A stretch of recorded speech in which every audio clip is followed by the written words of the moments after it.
Sebrae, Serviço Brasileiro de Apoio às Micro e Pequenas Empresas. Olá, começa agora mais um programa Destaques e a gente começa o Destaques agora falando de saúde. A síndrome do coração partido tem uma evidência da ligação entre a saúde emocional e a saúde do coração. O Dr. Davi Neto, cardiologista, falou sobre esse assunto com o repórter Denis Barbosa. Você confere agora. Ela é mais uma evidência da ligação entre a saúde emocional e a saúde do nosso coração. Sobre esse tema, a gente vai conversar com o doutor Davi Neto, cardiologista. Doutor, síndrome do coração partido. O que é isso, hein, doutor? Seja bem-vindo.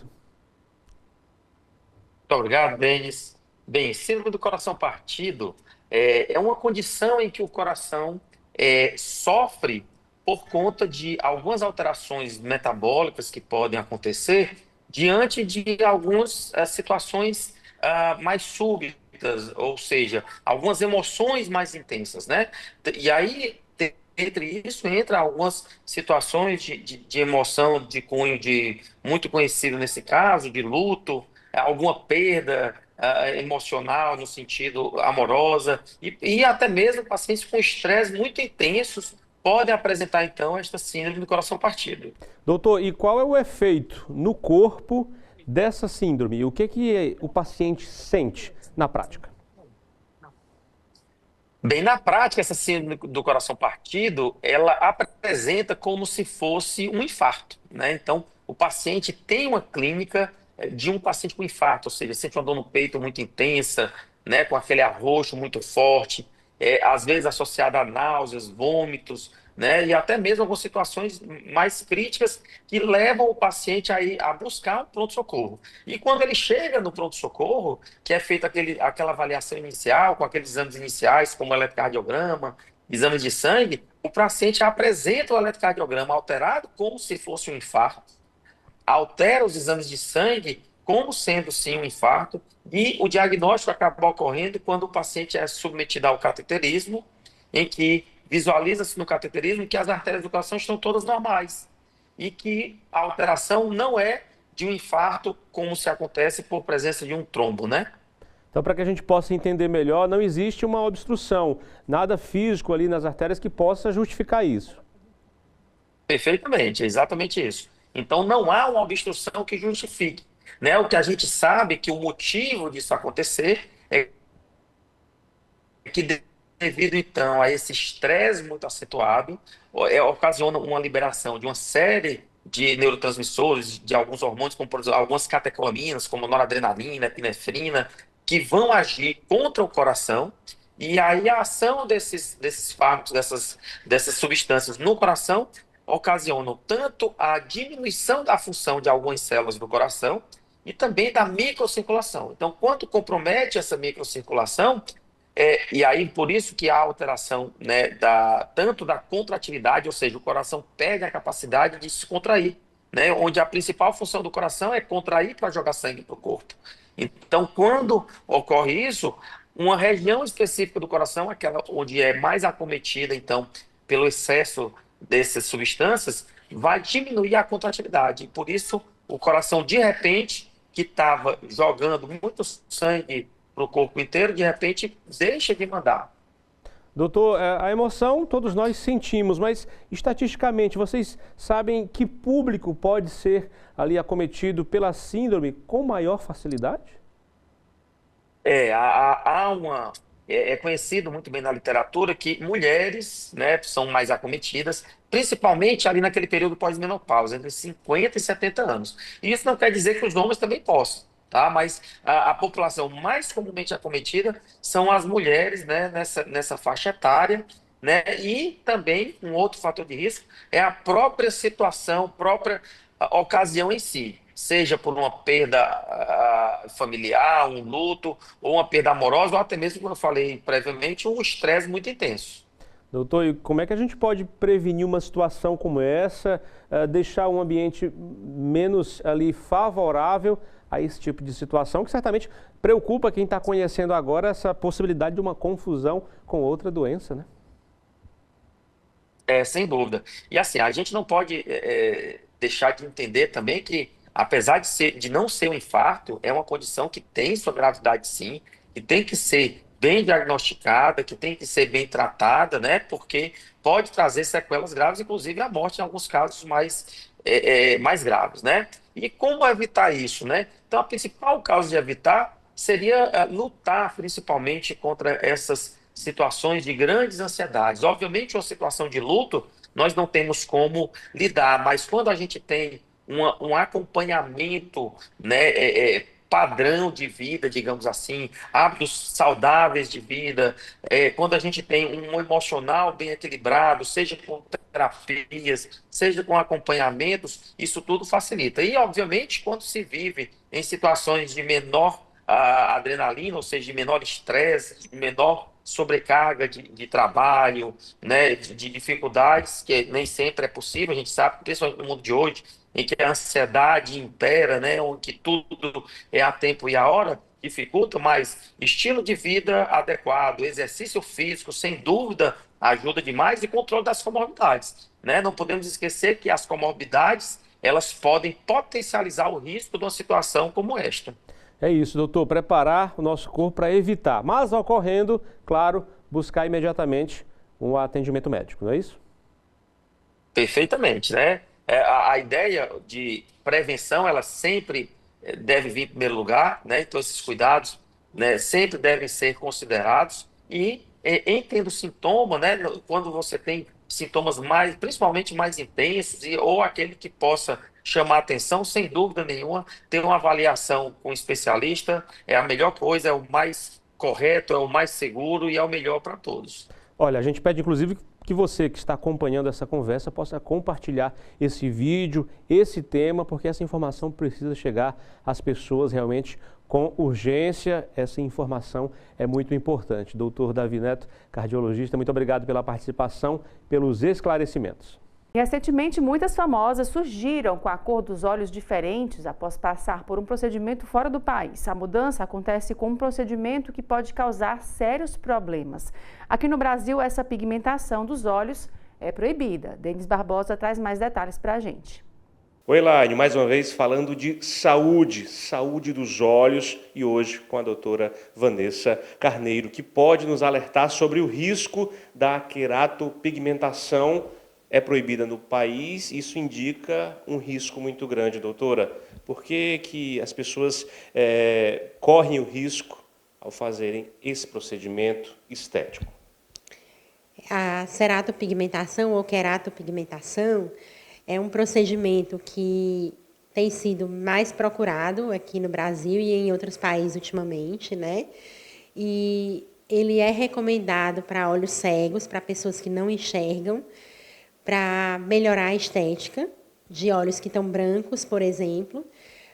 Mas para questões estéticas aqui no Brasil, ele não é recomendado, porque é um procedimento irreversível, é como se fosse uma tatuagem na córnea, então não dá para reverter, a não ser que seja feito um transplante da córnea.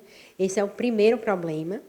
O segundo problema é que se a pessoa precisar de uma cirurgia, como uma cirurgia de catarata, uma cirurgia de retina, uma cirurgia de glaucoma, esse procedimento vai atrapalhar bastante, vai prejudicar muito o resultado. O terceiro problema é que se a gente for fazer um exame de fundo de olho, por exemplo, ou um exame da câmara anterior, como uma gonioscopia, vai atrapalhar muito, porque a gente não consegue enxergar, já que o pigmento atrapalha a visibilização das camadas internas do olho.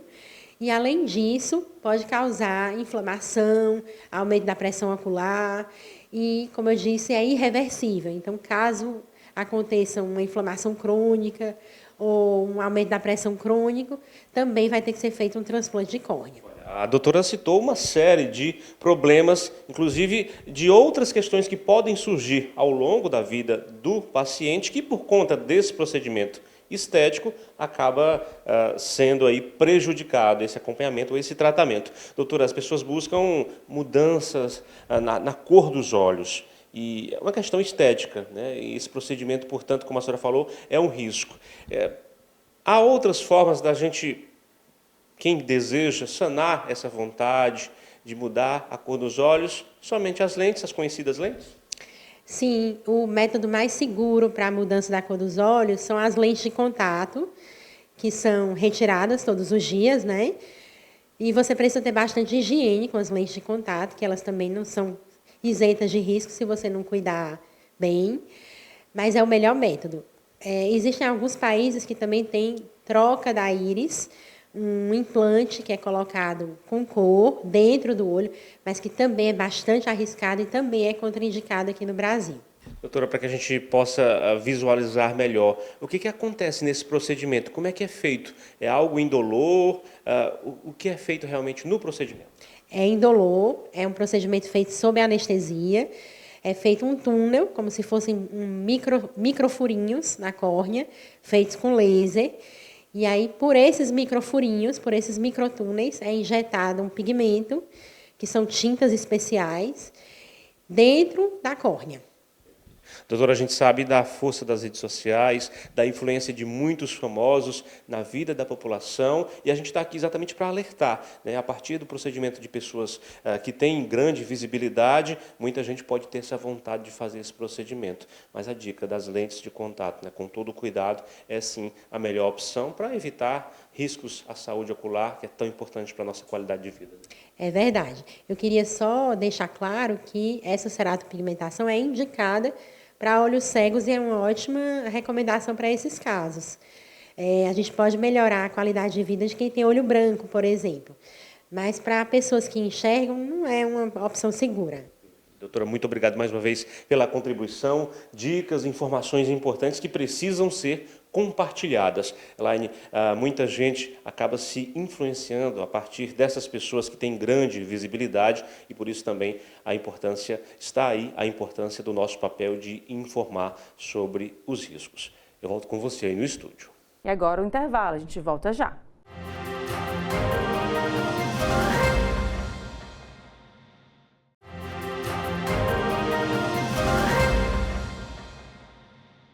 E a empresa de telefonia Claro vem expandindo suas ações aqui no Nordeste, em especial no Ceará. E sobre esse assunto, eu conversei com o André Peixoto, ele é diretor regional da Claro para a Regional Nordeste. Acompanhe. André, muito obrigada pela sua presença aqui com a gente no Destaques para falar um pouco das ações da Claro aqui no Nordeste, né, em especial aqui no estado do Ceará. Olá, telespectadores do Otimista. Prazer estar aqui com você, Elaine. Bom, para a gente, os investimentos no Brasil, né, somam já 9 bilhões aí para esse ano. E o Ceará, né, dentro do Nordeste, aí tem um papel fundamental, né? Estado que vem crescendo muito o PIB. E Fortaleza se destacando aí como a quarta maior cidade do país já e de maior crescimento de PIB, né, das capitais do Nordeste, né? Tendo inclusive o maior PIB entre as capitais do Nordeste. Então não poderia deixar de passar por Fortaleza. Estivemos investindo muito, tanto na rede móvel quanto na rede fixa. Estamos dobrando a quantidade de sites, por exemplo, 5G, só em Fortaleza, por exemplo, né? O Ceará como um todo, muitos investimentos de fibra ótica, não só em Fortaleza, como também no Eusébio, Aquiraz, Juazeiro do Norte, Sobral, por exemplo.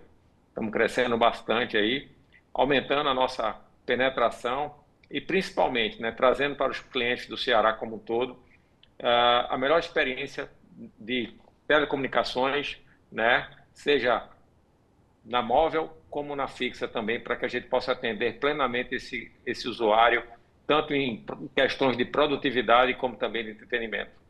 No caso, vocês inauguraram recentemente, né, no mês passado, em junho, uma loja aqui no estado, né, em Fortaleza. Eu queria que você falasse um pouquinho sobre essa inovação que vocês trazem para cá também, nessa loja. O que tem de diferenciais?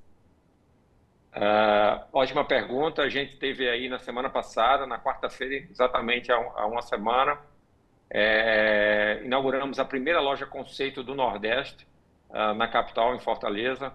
Essa loja traz toda uma experiência lúdica para o usuário, né? Onde ele pode, ao mesmo tempo que ele está sendo atendido de maneira eficaz, rápida, mas também para ele conhecer novos serviços que a gente está colocando, como a casa conectada, e vários acessórios para games, para o dia a dia de uso dele, seja para questões de fone de ouvido, seja para questões de usabilidade, né, do seu celular, ou do seu kit, né, de casa também, com conectividade. Então, a gente tem todos os serviços, seja de celular, seja de TV, seja de fibra ótica, para melhorar essa experiência e trazer mais o cliente para dentro de um conceito onde ele possa ter realmente um melhor atendimento e gozar de um melhor serviço no seu dia a dia, né? E no caso... Essa loja Isso, onde é que ela fica? Essa loja, ela fica no Rio Mar, né, a de Fortaleza, Papicu, né, no bairro Papicu, e é uma loja que traz todo um novo conceito de experiência, né, onde nós temos um totem de autoatendimento também, o usuário pode de maneira rápida também resolver boa parte dos seus problemas, mas a gente também entende que o lado humano é muito importante também em alguns momentos. Então, a gente tem pessoas treinadas, capacitadas, inclusive para dar dicas, né, de como usar melhor os seus componentes, seja na parte móvel como na parte fixa também. Além de uma disposição de loja bem interessante, mais confortável, né, e principalmente onde ele, durante o atendimento, ele possa estar se sentindo em casa e olhando ali, de uma maneira central, todos os serviços novos que a gente está entregando aí ao público. Pois é, e falando da conectividade, né? Cada vez mais as pessoas pedem isso, solicitam a casa que você apenas no comando de voz ela já acende luz, enfim, né? E por aí vai. Tem sido uma tendência cada vez maior? Como é que vocês estão também preparados para essa demanda? Total, Elaine. O usuário como um todo, ele quer ter praticidade, quer ter comodidade e quer ter conteúdo, né? Então, de uma maneira muito prática, através de... Obviamente, isso depende de gerações, né? Ou de amigabilidade, vamos dizer assim, com o uso de novas tecnologias. Mas a gente quer aproximar cada vez mais as pessoas desse conceito. Não é difícil usar tudo isso, tá entendendo? E a vida da gente pode ser mais prática e a gente pode estar tendo acesso a muitos conteúdos. Por exemplo, a gente tem um produto de TV, que é o Claro TV. Ele é um super produto com a qualidade de imagem excelente, onde você tem 100 canais à sua disposição, além das principais plataformas de streaming, com as principais séries, filmes e tudo mais, tudo que há no mercado, né? E você pode comandar tudo isso, por exemplo, com um simples comando de voz, que nós temos a Alexa integrada em nossos componentes, né? Tudo isso também há uma conectividade desses elementos com aparelhos celulares também, onde você pode também fazer uso dele. Sem falar na experiência do cliente, onde ele vai poder estar resumindo todo o seu relacionamento através de um app de relacionamento, onde ele pode também resolver e demandar serviços com a gente, que é o app Minha Claro. Então, tudo isso está muito integrado e a gente quer trazer, né, tentar materializar isso nesse conceito de loja, onde a pessoa pode ver que a Claro é uma coisa só, né, e que ela atende vários segmentos, ela atende várias necessidades, seja da área produtiva, seja da área de entretenimento, para que o cliente possa ter, né, uma simples fatura, resumindo todos os seus serviços, um ponto único de atendimento e, principalmente, onde ele possa ter a certeza de estar usando os nossos serviços da melhor forma possível, com a melhor qualidade possível, seja de 5G, seja de fibra ótica, onde ele realmente possa estar dispondo dos melhores serviços do que há no mercado, né, até mundial, de conectividade em telecom. Tá, joia, André. Muito obrigada mais uma vez pela sua presença aqui com a gente. Até uma próxima oportunidade. Obrigado, digo eu, Elaine, em nome da Claro. E, enfim, estamos sempre próximos aqui do Otimista para trazer novas novidades no setor de telecomunicações aqui para vocês, de primeira mão para o estado do Ceará. E agora o intervalo, a gente volta em instantes.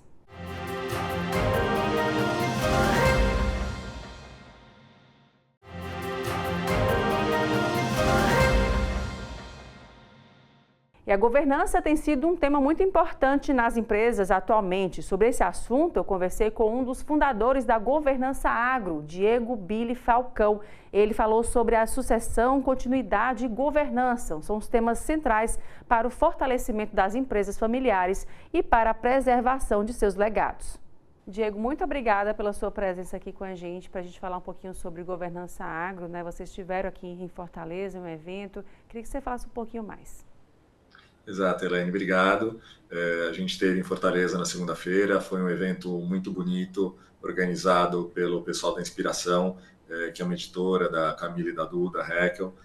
Foi um evento, de fato, enaltecendo as famílias do Ceará que ajudaram a criar esse estado tão lindo, e no evento a gente teve a oportunidade de levar um pouquinho uma discussão que ela é muito importante, que é sobre governança e sucessão em empresas familiares.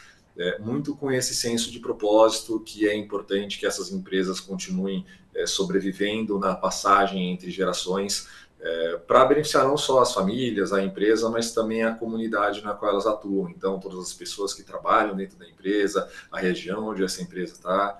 E nós, da Governança Agro, nós surgimos exatamente com esse propósito, de levar um pouco mais esse tipo de discussão para que as famílias tenham um lugar de conforto para discutir esse assunto, para receber mais informações sobre esse assunto, e consigam levar toda a história dessas famílias, todos os valores que estão desde a origem da empresa, para as próximas gerações, para que essa sociedade não siga um caminho que quase 90% das sociedades brasileiras segue, que é de ter uma mortalidade antes de chegar na mão da terceira geração. Então, a Governança Agro, hoje, ela é uma associação que ela produz muito conteúdo, ela participa de eventos, a gente faz palestras, também ela é um braço agro, né, da GA Governança e Família, que daí a gente tem essa consultoria ampla para todas as empresas familiares. Então, foi um prazer poder levar esse tipo de discussão para o evento, que estava recheado de grandes empresários do Ceará.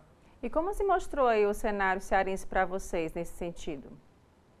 O cenário cearense ele é incrível. Eu tive no Ceará trabalho há alguns anos.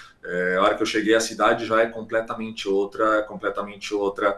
Na parte de construção, então a sociedade que ela está muito pujante, ela está se desenvolvendo de uma forma incrível, e eu vejo isso como um ciclo virtuoso, porque a partir do momento que começa a ter, então começa, porque já vem de algum tempo, mas tem esse desenvolvimento tão evidente, cada vez mais vai retendo essas pessoas no Ceará. As pessoas não entendem que precisam sair do estado para ter oportunidades, e quanto mais você retém, mais você gera novas oportunidades. Então, assim como eu vi uma evolução gigantesca nos últimos 7 anos, os próximos anos eu imagino que vai ter mais ainda, porque os tipos de empreendimentos que estão surgindo, as oportunidades comerciais, elas vão fazer com que as pessoas continuem lá, continuem querendo fazer negócio lá, e isso vai fazer com que a cidade mude sempre para melhor. Então foi um impacto muito positivo esse meu novo contato com Fortaleza especificamente, mas com o estado do Ceará.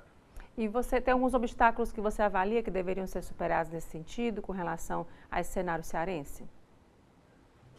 Olha, o obstáculo principal, acho que ele já vem sendo superado com bons empresários que têm uma mentalidade de manter as suas raízes. Então, com boa parte dos empresários que a gente conversou, por mais que eles tenham uma expressão nacional, eles continuam querendo manter essa raiz. O pior que poderia acontecer, e aqui eu vou usar a expressão da Mariana Moura, é ter aquela empresa satélite, aquela empresa helicóptero que ela pretenda chegar no lugar para operar, sai e ela não tem essa vinculação. Então, a hora que a gente sentiu esses empresários muito vinculados ainda à terra no sentido, na região, eu acho que esse é o principal obstáculo que a gente costuma ver nas cidades, nos estados que estão em desenvolvimento. São as pessoas que, quando ganham uma expressão, elas esquecem essa origem e vão para São Paulo, vão para outros lugares, pensando exclusivamente no bolso. E eles estão mostrando que é possível ter uma construtora cearense para cearense, uma construtora focada no mercado local com um tamanho nacional. Então, acho que esse é o principal obstáculo que eu já vejo sendo superado. Joia. Diego, com relação ao grupo de vocês, que você falasse um pouquinho também, inclusive nas ações aqui no estado do Ceará, e também para mais informações, quem quiser entrar em contato. Lógico. O nosso grupo, a Governança Agro, e tanto a GA, a Governança e Família, a gente tem uma atuação ampla do ponto de vista geográfico. Hoje em dia a gente tem vantagem de voos muito mais práticos, de reuniões online. Então, a gente consegue atuar junto a qualquer empresa familiar, independentemente do setor. O Ceará, a gente já tem contato com algumas empresas, tanto do agronegócio como não sendo do agronegócio, e a gente vê um caminho interessante de ter abordagens diferentes de tratamento. Então, o próprio assunto de sucessão, no evento a gente levou uma abordagem de continuidade, que a gente deixa de tratar como um ponto final e passa a ser algo colaborativo. Esse é um assunto bem delicado mesmo. E quem quiser entrar em contato, pode entrar em contato pelo e-mail, que é o contato@governançaagro.com.br, ou então nas redes sociais, se procurar Governança Agro em LinkedIn, Instagram, também consegue entrar em contato com a gente e a gente bate um papo, a gente pensa em um planejamento interessante, uma palestra, um workshop. Vai ser um prazer atender qualquer um que tenha interesse em conversar com a gente sobre esse tema. E o Destaques fica por aqui. Obrigada pela sua companhia e até o próximo programa.